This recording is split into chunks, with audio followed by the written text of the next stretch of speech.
Undertaker. I mean, come on. No wonder why backstage Triple H wasn't looking so confident.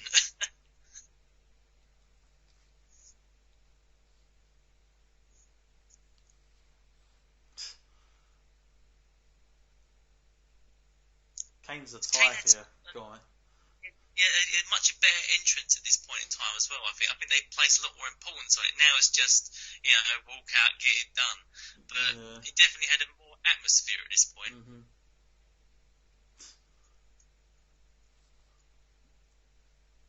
Of course, Kane had a moment with the corporation as well. People remember that. Yeah.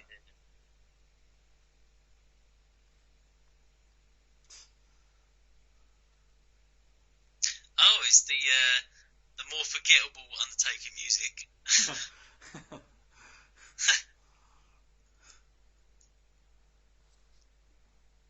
Yeah.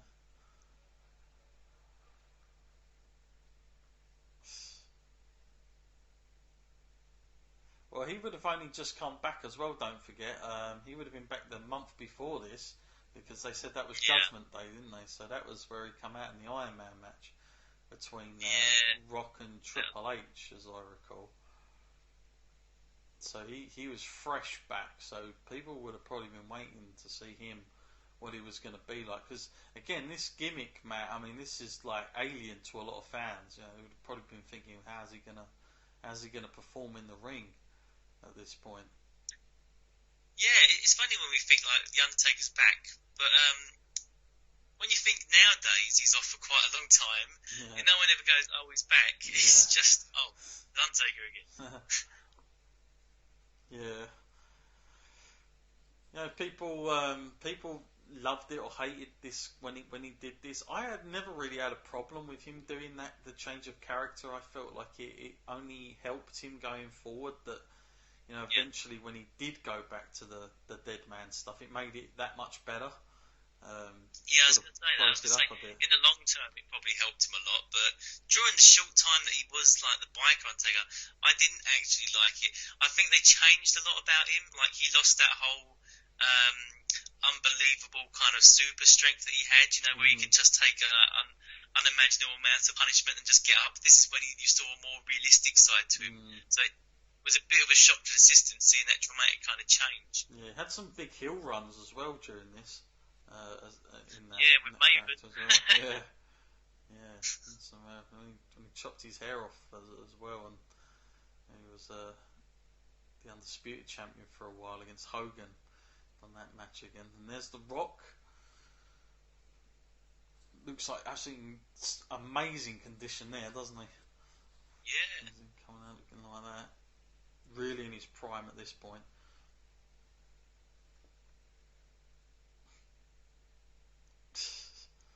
Vince telling the story of his face. Incredible to think of The Rock, Matt. Like, you look what he's gone on to. He's more than just a WWE superstar now, isn't he? I mean, he literally, everybody knows this guy. And he's done it somewhat without the WWE as well. I think it was massive in WWE, but I think you got to come to the point where I know that they always say they don't like them bigger than the logo, but The Rock is one of those guys now, isn't he? Yeah, I mean, he definitely is. And for the success that he had, I'm not going to say it was a short run in WWE, but compared to some other people, it was. And just having that huge popularity, and I think if he stayed in wrestling and he did his wrestling and he left and he come back, I don't think he'd be anywhere near like as accepted as he is when he comes back these days. Now he has the acting career. I think if they'd stayed on, people might have got a little bit bored of The Rock's kind of character. Yeah. There was always that sort of feeling that I think whilst Austin was around in particular, I think fans always went with Austin. It was just. It's just one of those moments. I mean, if Austin hadn't have been there, Matt, Rock would have, by a million miles, would have been the babyface, no doubt about it. But there's very few times where you're going to get two guys like The Rock and Austin around at the same time.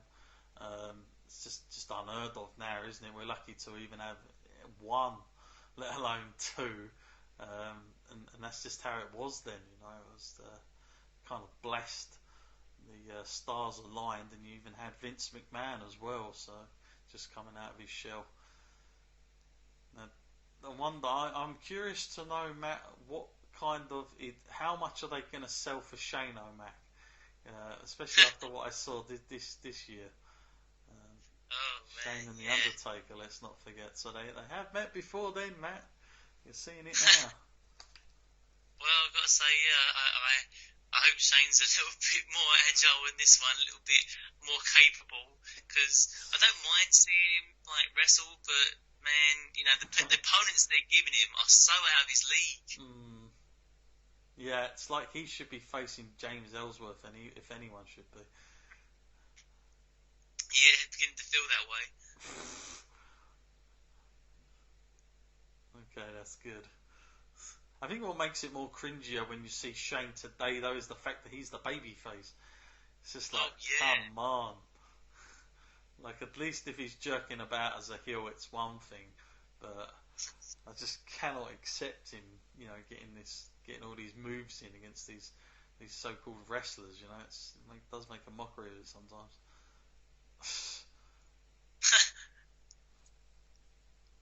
What way of getting out? Now the Undertaker's got him.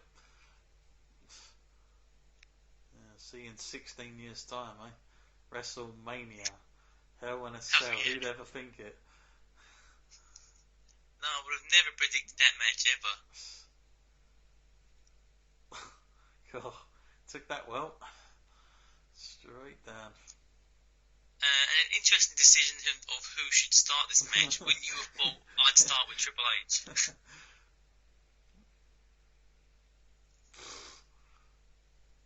Kane having a lot of fun.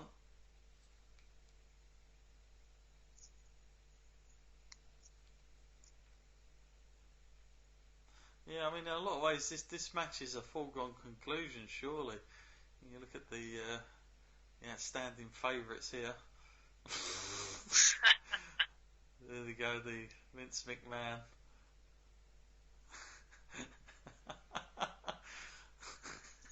Look at this duet. Oh man, That's the way Vince falls to the floor. It's barely 3-on-2 if you count them two as half a person. Yeah.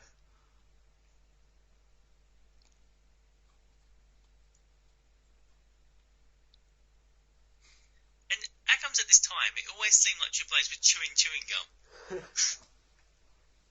Yeah, you're right. I think that's something I used to remember him doing back then. And what we're getting to Just Bring It.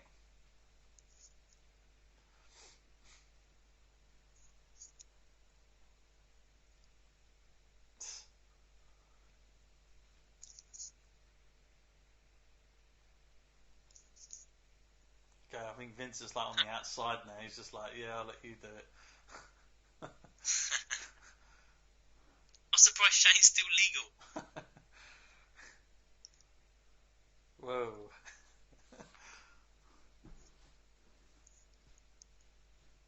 I don't think their tactics don't really make sense to me. Oh, God. Oh, thank goodness for that. So surely he's not going to sell that much for him. Whoa, what the hell? Oh, good. Yeah, this just looks like a match that's like, surely, I mean, unless they're doing that, the fact that they don't get on, I'm guessing that's the only way that they're going to foul.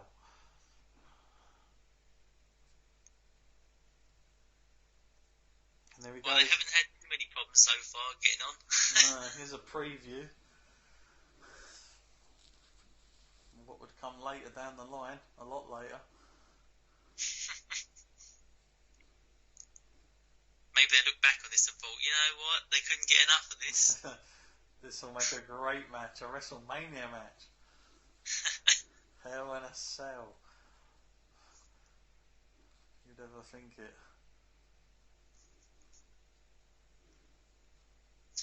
Yeah, it's kind of unfortunate, isn't it? I mean, Undertaker, you know, he has an amazing WrestleMania record, but when you add them all up, some of those matches or some of those opponents were proper stinkers. Yeah, yeah. He didn't always have the best ones. Giant Gonzalez springs to mind as well. Yeah. Okay, so now what is that? The Rock wants to get the pin. So, I'm guessing maybe there's a title on the line or something. I don't know. Maybe it is possibly. Not sure why they would have broke it up otherwise. Yeah, I guess that makes sense why they'd be arguing over who might pin here. Earl Hebner getting pushed there.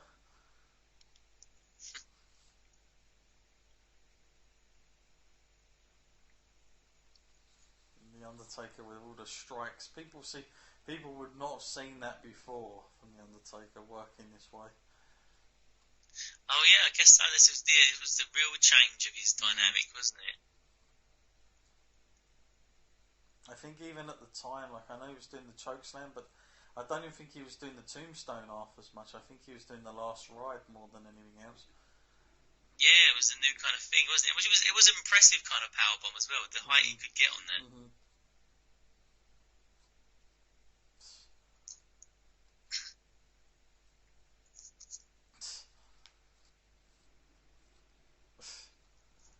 Vince looks happy with himself now. His mastermind plan. I think even Kane went through a time when he used to do a powerbomb more on the tombstone as well. Yeah, I can't remember too much, but I know it was early, the tombstone. Some point in the early 2000s. Yeah. Okay, so they want Triple H to go in there. Shane's been getting the worst of this match all the way through it. Yeah, I think Vince has been left alone. That's far. Oh, just as I say.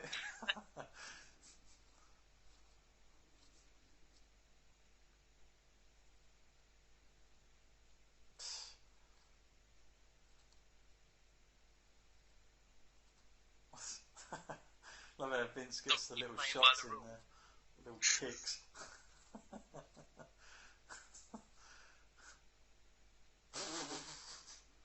The way Vince McMahon sells is just hilarious every time.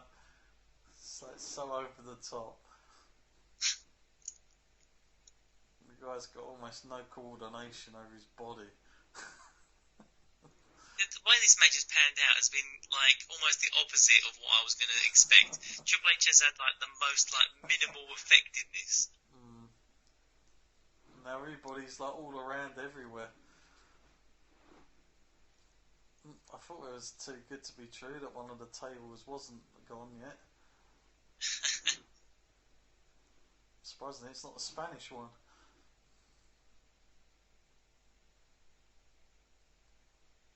Incredible how Jerry Lawler used to get absolutely so into his character still.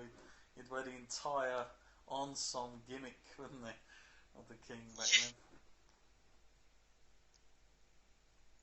It was just down to Triple H and The Rock.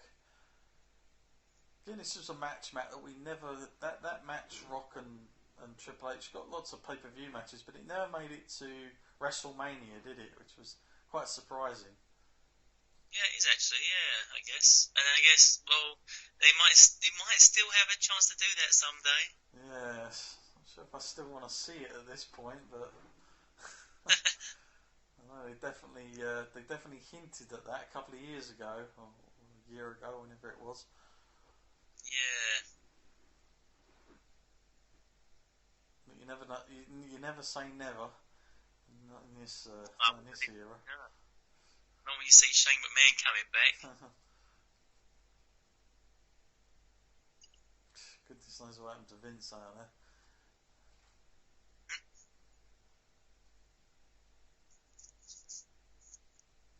Earl Hebner always used to get the main event matches back then as well.